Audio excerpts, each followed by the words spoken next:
صلی اللہ تعالی علیہ وسلم تشریف فرمائے، صحابی آ گئے، یا نبی اللہ میں سارا دن کام کاج کر کے اپنے گھر والوں کے لیے محنت مزدوری کرتا ہوں، یا نبی اللہ میرا بھائی آپ کی خدمت میں بیٹھا رہتا ہے، یا نبی اللہ آپ کے چہرے کا دیدار کرتا رہتا ہے، یا نبی اللہ آپ پر آنے والی وحی کو سیکھتا رہتا ہے، یا نبی اللہ آپ کی ارشادات کو سن کر یاد کرتا رہتا ہے، یا نبی اللہ یہ یہاں بیٹھا ہوتا ہے، میں در بدر اپنے کے لیے روزی گھر کے لیے کماتا ہوں، یا نبی اللہ اس کو بول دو نا یا رسول اللہ کہ میرے ساتھ یہ بھی مزدوری میں جایا کرے۔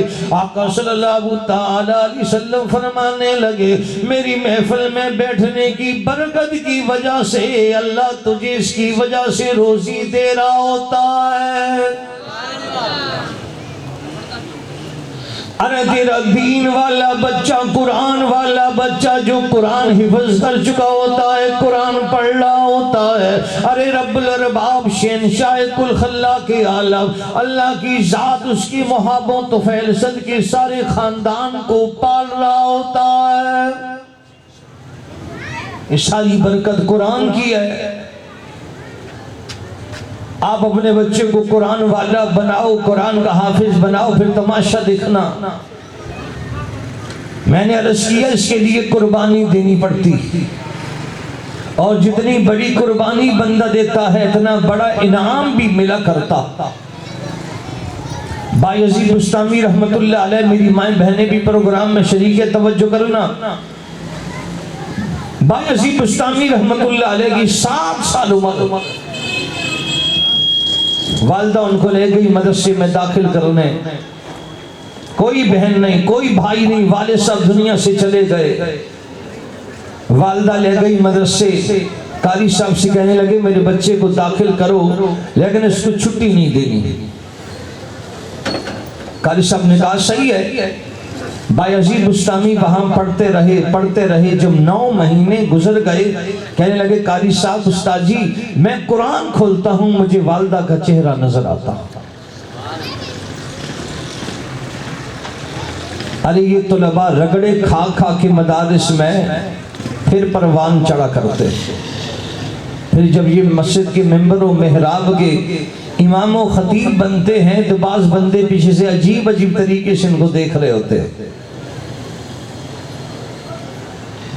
ہاں حسرت نہ کرنا میری راحتوں پہ تم، میں ایک دور گزار آیا ہوں درد و ستم کا۔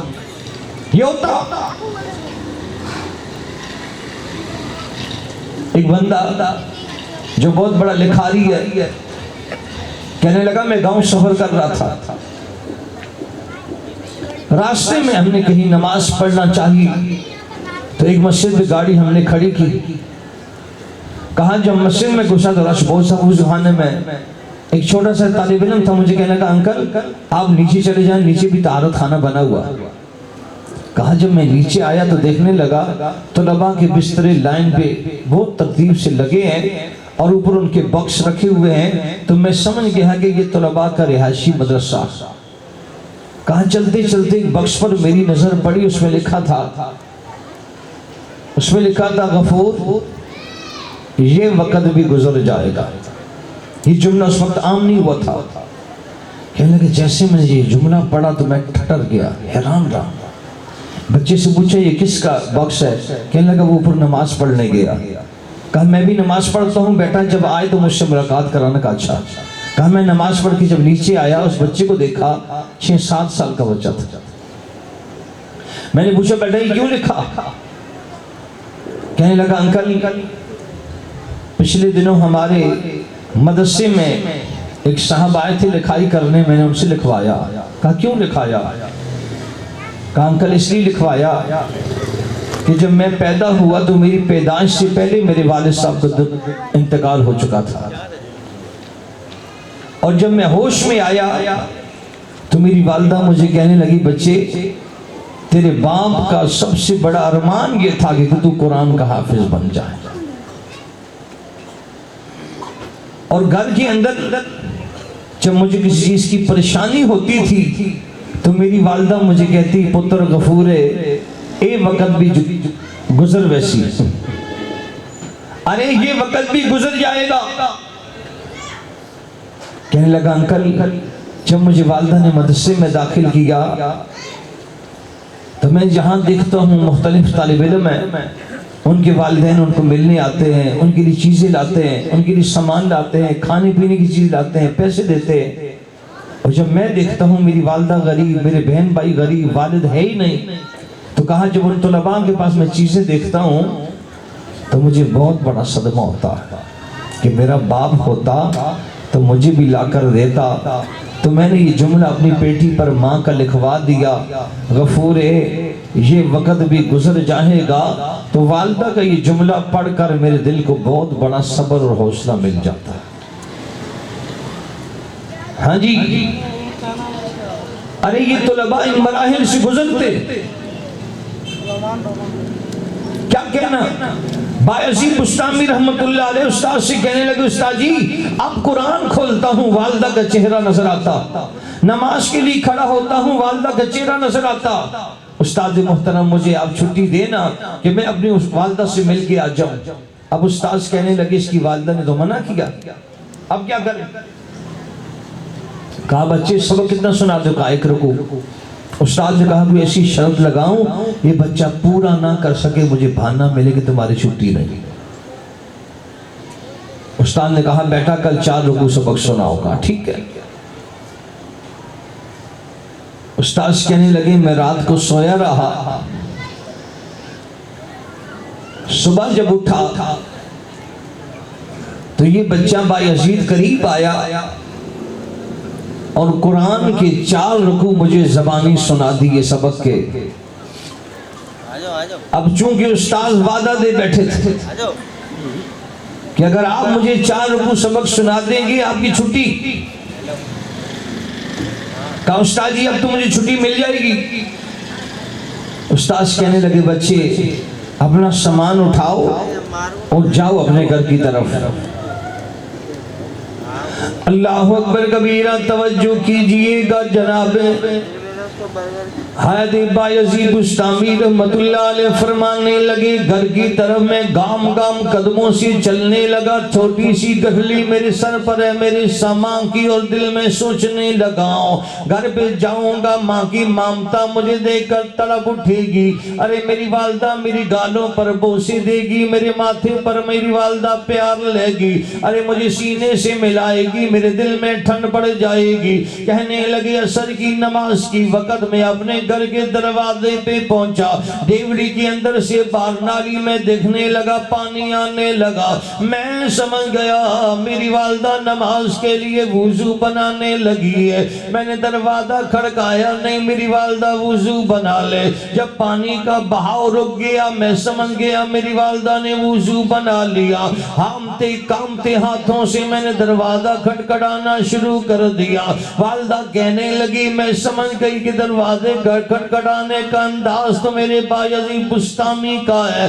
ارے میں نے تو قاری صاحب کو منع کیا تھا چھٹی نہیں دینی. والدہ انجان بن کر کہنے لگی دروازے پہ کون ہے؟ آواز لگانے لگے او میری اماں 9 مہینے کے بعد تیرا بایزید بیٹا تیرے دروازے پہ آیا ہے. او میری اماں جلدی کرنا دروازہ کھول دینا. بایزید بستامی کی والدہ کہنے لگی اجنبی بن کر میں کہنے لگی کون بایزید میرے دروازے پہ آیا ہے؟ ارے میں تو اس کو اللہ کے دروازے پر چھوڑ کے آئی ہوں.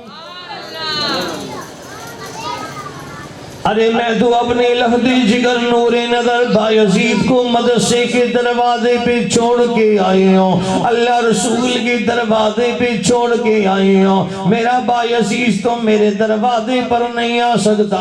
فرمانے لگے میں الٹے پاؤں اپنے مدرسے کی طرف گھوم کر چلا گیا. رات تاریکی میں پہنچا ہوں، میرا استاذ میرا منتظر تھا. میں استاذ کے گلے رکھ کر رونے لگا. اور میرے استاد محترم میری والدہ نے دروازہ نہیں کھولا. استاذ کہنے لگے جن کے لیے ماں دروازہ نہ کھولے 70 ماؤں سے پیار زیادہ کرنے والا رب اس کے لیے دین کے سارے دروازے کھول دیا کرتا ہے.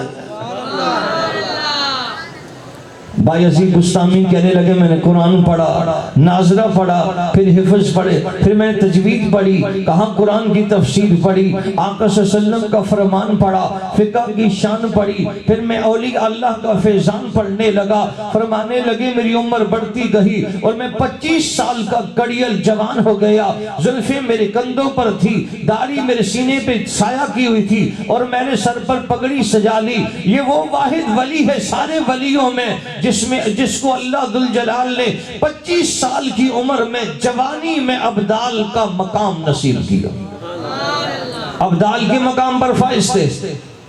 پیر و مرشد سے کہنے لگے بایزید بستامی، کہا جی میرے مربی اور شیخ، کہا اب اپنے گھر کی طرف تھوڑا دیکھ، چلو اٹھو۔ بایزید کہا جی میرے پیر و مرشد، کہا جاؤ، اب تیری والدہ تیرے گھر سے باہر تیرا انتظار کر رہی ہوگی۔ جب شاگرد 25 سال کی عمر میں ابدال بنتا ہے تو ان کا شیخ بھی تو قطب الاقطاب ہوگا نا۔ یہ فراست ایمانی ہوتی ہے۔ حضرت علی رضی اللہ تعالیٰ عنہ فرمانے لگے میں خواب دیکھ رہا ہوں، آقا صلی اللہ تعالیٰ علیہ وسلم تشریف فرما، سارے صحابہ بیٹھے، اتنے میں کھجور کا ایک ٹوکرا لایا کہ آقا صلی اللہ علیہ وسلم کی خدمت میں، آپ صلی اللہ علیہ وسلم نے کھولا، اس میں سے ایک بہترین کھجور نکال کر مجھے دی، علی لے لو۔ فرمانے لگے میں نے لے لی، اور میں نے کہا یا نبی اللہ، اور کہا یہ بولنا تھا کہ میری آنکھ کھل گئی۔ صبح کی نماز کا وقت، امیر المومنین خلیفۃ المسلمین جناب عمر رضی اللہ تعالیٰ عنہ امیر المومنین تھے۔ میں گیا مسجد نبوی میں، ان کے پیچھے نماز پڑھی، سارے صحابہ تابعین حضرت عمر کے سامنے بیٹھ گئے۔ اتنے میں دیکھا ایک بندہ کھجور کا ٹوکرا لا رہا، جناب عمر رضی اللہ تعالیٰ کے سامنے رکھ دیا۔ انہوں نے ٹوکرے کو کھولا، ٹوکرے کو کھولنے کے بعد اس میں سے بہترین کھجور نکالی۔ جناب علی فرمانے لگے، مجھے کہا علی یہ لے لو۔ حضرت علی رضی اللہ تعالیٰ نے جب وہ لے لی، فرمانے لگے اور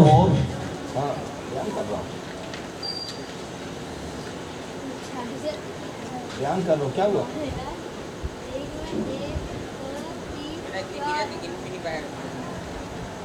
جناب علی رضی اللہ تعالیٰ عنہ فرمانے لگی امیر المومنین، اور جناب عمر رضی اللہ تعالیٰ فرمانے لگے علی اگر آقا صلی اللہ علیہ وسلم نے اور دی ہوتی تو میں بھی اور دے دیتا۔ یہ فراست ایمانی جس انسان بانپ جاتا، یہ اللہ ابدال کو نصیب فرماتے۔ احمد علی لاہوری رحمت اللہ علیہ جنہوں نے ساری زندگی قرآن اور ختم نبوت کی چوکیداری کی، ان کے سامنے کھانا آتا تو پہچان لیتے تھے نمازی نے بنایا یا بے نمازی نے، اور کہتے تھے میں نے یہ کھانا نہیں کھانا۔ کہیں جاتے گھر سے کھانا لے جاتے۔ ایک سفر میں گئے، 3 دن 3 راتیں گزری، کھانا نہیں کھایا۔ جب سامنے رکھو کہا بے نمازی نے پکایا، ہٹاؤ۔ ایک مرید کہنے لگا میں نے سوچا یہ حضرت کو پتہ کیسے چلتا۔ گھر چلا گیا، والدہ سے کہا جو نمازی تھی 3 روٹیاں بنا دی اور نشان لگا دیے، اور بے نمازی بیوی سے کہا تو بنا، نے 3 بنائی، ان پر بھی نشان لگا کے اوپر نیچے رکھی۔ چنگیری میں سالن رکھا، حضرت کی خدمت، حضرت کھانا لایا ہوں۔ حضرت کی پکی عادت تھی، فرماتے تھے کھانا لائے ہو یا امتحان لینے آئے ہو۔ 3 روٹیاں ادھر رکھی، 3 ادھر۔ کہا یہ تیری والدہ نمازی نے بنائی ہیں، یہ تیری بیوی بے نمازی نے پکائی ہیں۔ حیران رہ گئے۔ اس لیے احمد علی لاہوری رحمت اللہ علیہ فرماتے تھے ظاہری آنکھیں تو اللہ نے کتوں کو، بلوں کو، خنزیر کو بھی دے رکھی ہیں، یہ تو کوئی کمال نہیں۔ انسان حلال اتنا کھائے، اللہ رسول کے فرمان پہ اتنا چلے کہ اللہ دل کی آنکھیں کھول دے۔ اب جو دل کی آنکھیں ہوتی ہیں نا، ان کے ذریعے انسان بہت دور تک دیکھا کرتا۔ جناب عمر رضی اللہ تعالیٰ عنہ آقا صلی اللہ علیہ وسلم کے منبر پہ جناب سعدیہ رضی اللہ تعالیٰ عنہ جہاد لڑ رہے ہیں کتنے میل دور۔ جناب عمر صحابہ تابعین سامنے خطبہ سن رہے ہیں، ارشاد فرمانے یا ساریۃ الجبل یا ساریۃ الجبل یا ساریہ پہاڑ کا خیال کرنا۔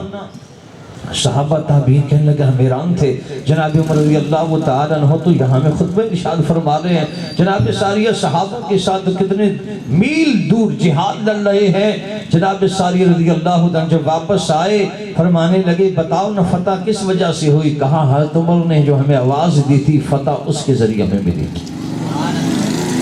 اللہ اکبر کبیرہ۔ بایزید بستامی رحمت اللہ علیہ کو شیخ کہنے لگے جا اب تیری والدہ تیرے انتظار میں ہوگی۔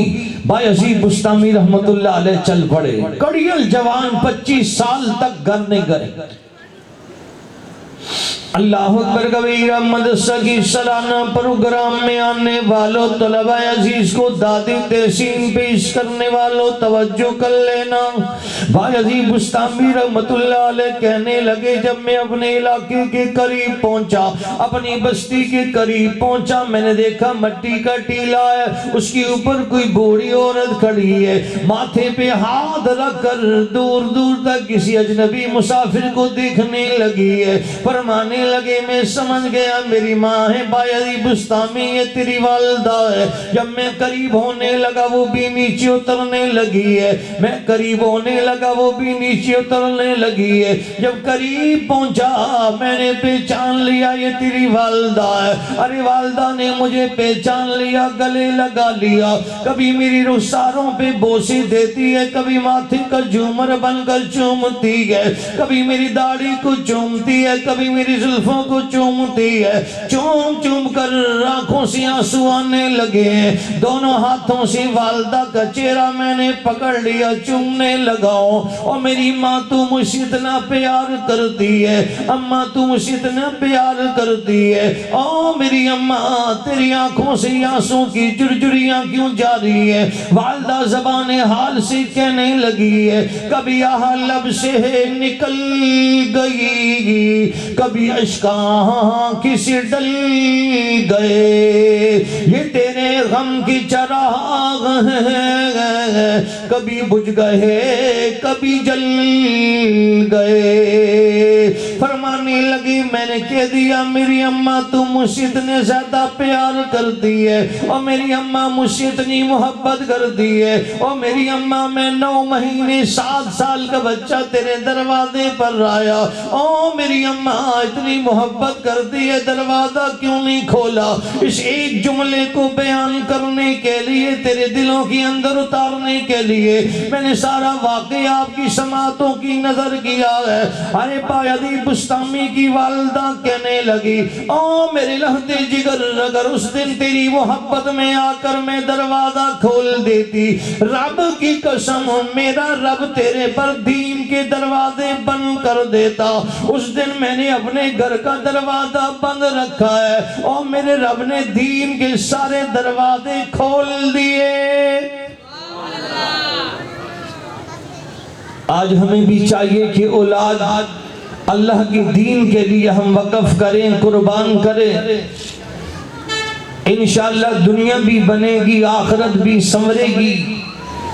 اور آج کا سننے والی پروگرام میری معززہ مکرمہ ماؤں بہنوں سے درخواست، اپنی اولاد پر خصوصیت کے ساتھ توجہ دیں۔ اور وہ کیا؟ اولاد کو حلال کھلاؤ، حلال پلاؤ، حلال پہناؤ، کم ہو لیکن حلال۔ اس حرام سے یہ لاکھ درجے کروڑ درجے بہتر ہے جو حرام تیرا دنیا کو بھی تباہ کرنے والا ہو، آخرت کو بھی برباد کرنے والا۔ جہاں حلال کھایا جاتا اللہ وہاں پر قرآن والوں کو پیدا کرتا۔ ارے شریعت و دین اور طریقت والوں کو اللہ پیدا کیا کرتا ہے جہاں حلال کھایا جاتا۔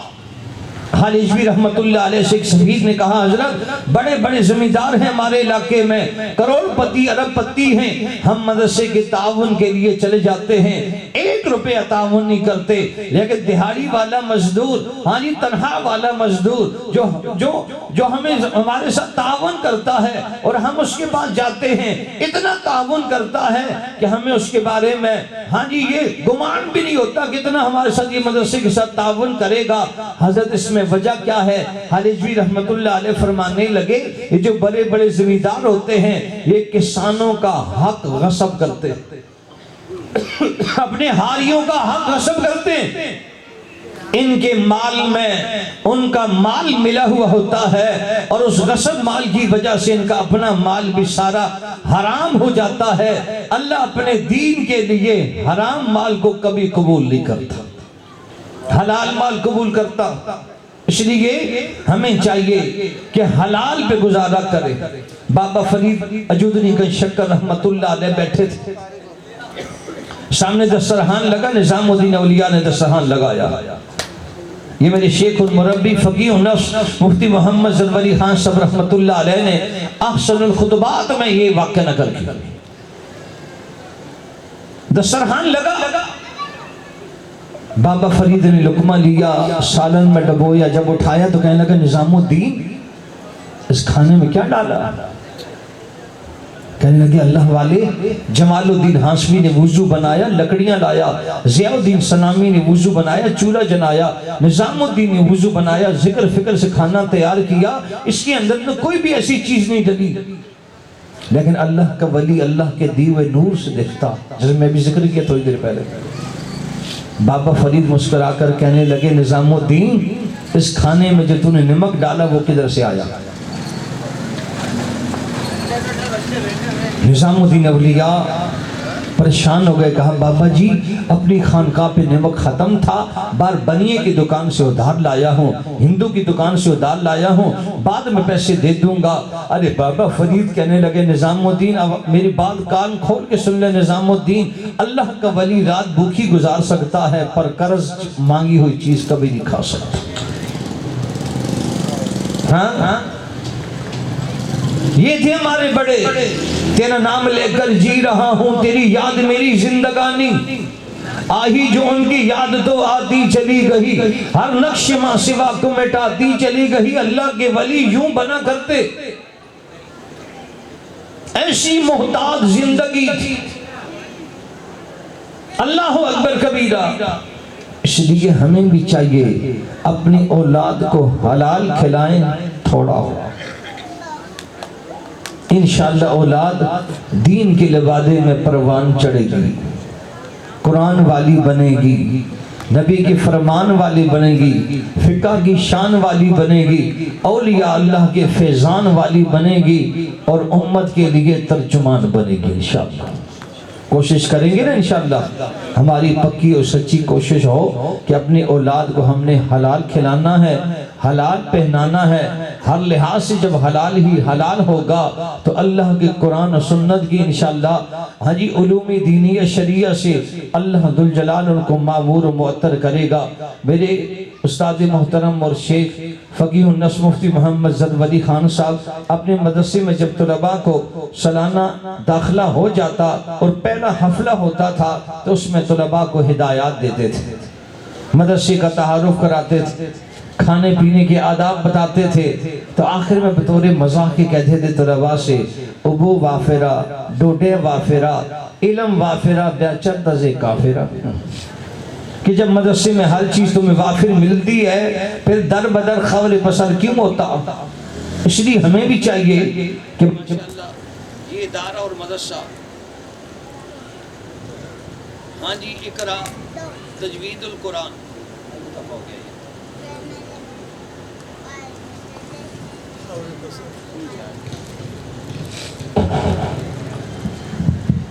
آپ کا یہ ادارہ اقرا تجوید القرآن جس میں آپ کے بچے پڑھتے، ایک دو بچوں کو بھیج کر اس ادارے کے ساتھ تعاون کرنے والے بنے، اور دوسرا اگر ادارے کی طرف سے کوئی فیس وغیرہ رکھی گئی ہے تو یہ آخری ہاتھ اور لکیر نہیں ہوتی، انڈیا کا بارڈر نہیں ہے کہ قاری صاحب نے ہمیں کہا ہے کہ 500 دینے تو میں نے 500 ہی دینے، اگر 100 اوپر دیا تو کیا ہو جائے گا؟ ہاں جی بلکہ جو میری مائیں بہنیں سن رہی ہیں، خدا کے لیے پورا ہفتہ پورا مہینہ اپنے گھر میں پیسے 10-10 20 روپے صدقہ کی نیت سے رکھ لیا کرو. جب تمہارا بچہ فیس دینے آتا ہے 500 کا، استاد جی یہ 500 میری فیس ہے اور یہ 500 جو ہے نا اللہ کے نام پر ہم صدقہ دے رہے ہیں.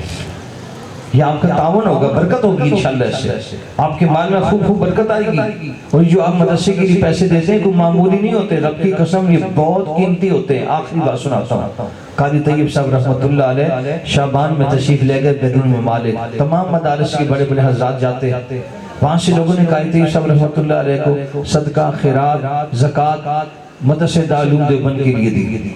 جب واپس آنے لگے جس جہاز میں، تو اس جہاز میں راستے میں ایمرجنسی نافذ ہو گئی اور اعلان کرنا پڑا جہاز کے عملے کو کہ جہاز کے انجن میں آگ لگ گئی. ہم نے بڑی کوشش کی کہ بجھ جائے لیکن نہیں بجھ رہی. اس لیے تمام مسافروں کو اطلاع دی جاتی ہے کہ تمہاری جو کرسیاں ہیں اس کے نیچے ہاں جی حفاظتی جیکٹ رکھی ہوئی ہے، پہن لو. ممکن ہے کسی ہنگامی صورت میں ہم کسی دریا یا سمندر پر جہاز کو لے جائیں. قاری طیب صاحب رحمۃ اللہ علیہ نے کراچی میں آ کر یہ واقعہ سنایا تھا لوگوں کو. میں نے اپنے بزرگوں سے سنا، فرمانے لگے کہ وہ شور و غوغا شروع ہو گیا جہاز میں، المان والحفیظ، اتنا شور و غوغا کوئی حد نہیں. اس عالم میں قاری طیب سے ایسا درویش بندہ کھڑا ہوا اور سارے مجمع سے کہنے لگا آرام سے بیٹھ جاؤ، آرام سے بیٹھ جاؤ، آرام سے بیٹھ جاؤ. رب کی قسم یہ جہاز خیر و عافیت کے ساتھ اپنی منزل مقصود تک پہنچ کے رہے گا. سارے لوگ حیران رہ گئے، یہ درویش بندہ اتنے مخصوص سے کہہ رہا ہے. سارے لوگ آرام سے جب بیٹھ گئے، تھوڑی دیر بعد جہاز کے عملے نے اعلان کر دیا کہ جو آگ لگی تھی وہ بجھ گئی. جہاز جب انڈیا میں اپنے ایئرپورٹ پر اترا نیچے تو ساری بطور تشکر کہ اس میں ہندو بھی تھے، سکھ بھی تھے، پارسی بھی تھے، مسلمان بھی تھے. اس اللہ کے درویش بندے کو تشکر کی آنکھوں سے دیکھ رہے تھے. کہا جی نیچے باری باری اترو. کہا یہ اللہ والا پہلے اترے. قاری طیب صاحب نیچے آئے، چاروں طرف سارے مسافر کھڑے. ایک سوال کیا قاری صاحب سے، قاری صاحب آپ اتنے وثوق سے حلفاً کہہ رہے تھے یہ جہاز اپنی منزل مقصود تک پہنچ کے رہے گا، اس کے پیچھے وجہ کیا تھی؟ فرمانے لگے اس کے پیچھے وجہ یہ تھی کہ میں جب باہر ملک پہ تھا، لوگوں نے مدرسے کے طلباء کے لیے، قرآن و سنت کے احیاء کے لیے لوگوں نے مجھے زکوٰۃ بھی دی ہے، صدقہ خیرات بھی دیا ہے، اللہ کے نام کی نذر و نیاز بھی دی ہے. وہ سارے پیسے میرے جیب میں تھے. یہ پیسے اتنے پاک صاف طیب اور طاہر تھے اور ان کی نسبت قرآن والوں سے تھی، تو مجھے یقین تھا کہ یہ پیسہ اپنی منزل مقصود تک پہنچ کے رہے گا. تو جس جیب میں ہے یہ بھی محفوظ ہے، اور وہ جیب والا جس جہاز میں ہے رب نے اس کی بھی حفاظت کی. تو یہ جو مال آپ دیتے ہیں مدرسے کے لیے، ہاں جی علماء طلباء کے لیے، آپ یقین جانیں کہ یہ مال انشاءاللہ کل قیامت کے دن آپ کو بھی کام آئے گا، اور اس کا بدل اللہ ذوالجلال دنیا آخرت میں بھی آپ کو بھی نصیب فرمائیں گے. اللہ ذوالجلال سے دعا ہے کہ رب کریم ہم تمام کو اعمال کریمہ میں خوب آگے بڑھنا نصیب فرمائے. ہم مسافر تم مسافر، اے مسافر الوداع، پھر ملیں گے زندگی میں جب کبھی موقع ملا. قرآن روا خلاصتا دی ہر مرض دوا دبکے، حمد دنیا حمد حقبہ کل رنا دبکے. صلی اللہ علیہ وسلم.